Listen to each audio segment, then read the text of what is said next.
So, we live in this crazy connected world, right? But what does it actually mean to lead in it?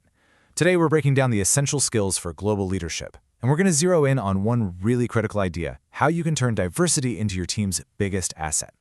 And this quote, it really gets to the heart of everything. See, diversity is just there. It's a fact of life. It's the mix of people and backgrounds you have on any global team. But inclusion? That doesn't just happen. It's an active, deliberate choice you have to make day in and day out. Okay, so if inclusion is a choice, how do you actually make that choice? Well, it all starts with changing how you see things, with putting on what you might call the leader's lens. You know, at its core, modern global leadership kind of flips the old script on its head. It's not about jumping in with all the answers. It's actually about the practice of listening before you lead. It's about seeking to understand first. And that's what you're listening for. You have to realize your team isn't just one big group of people who all think the same way. Nope, everyone's coming from a different place with their own cultural rhythms, their own values, their own styles of communicating. And to lead well, you've got to appreciate that. And this means we've got to make a big shift in our own heads. Because let's be honest, our gut reaction to something different is often to judge it, to think, that's weird or that's wrong. The new mindset is all about swapping that judgment for genuine curiosity. This one question, this is your secret weapon. Seriously, when you run into a different perspective, instead of shutting it down, just ask yourself, what can I learn from this?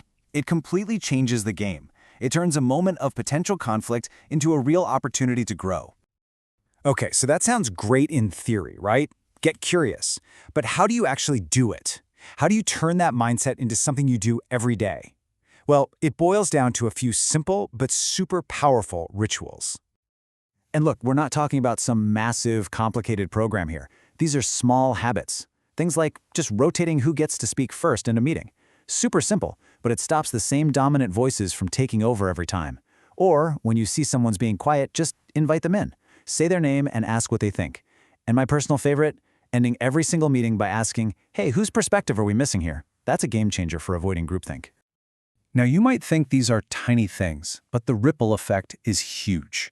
When you do stuff like this over and over, you're sending a powerful message.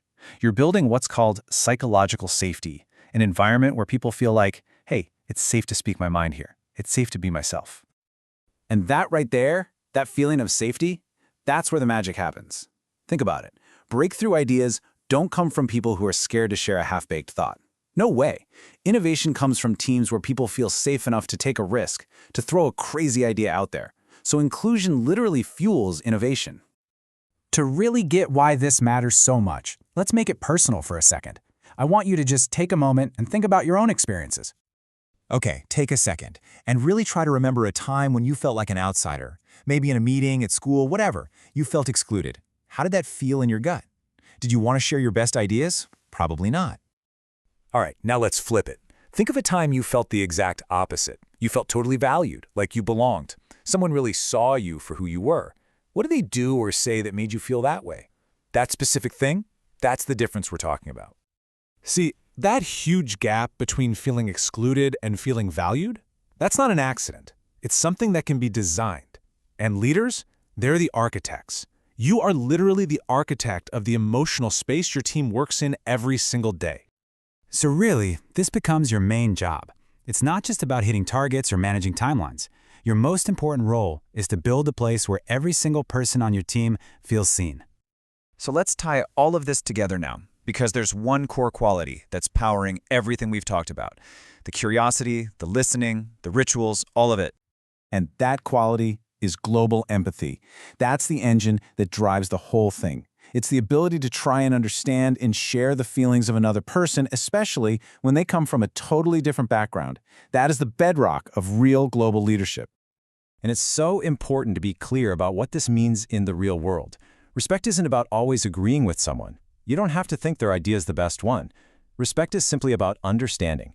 It's about giving them and their perspective the dignity of being truly heard. So this isn't just a nice idea, it's really a call to action. I want you to leave this thinking, how are you going to build a space where people feel seen? looking at your team, your family, your community. What's one small choice you can make, or one ritual you can start to make that happen?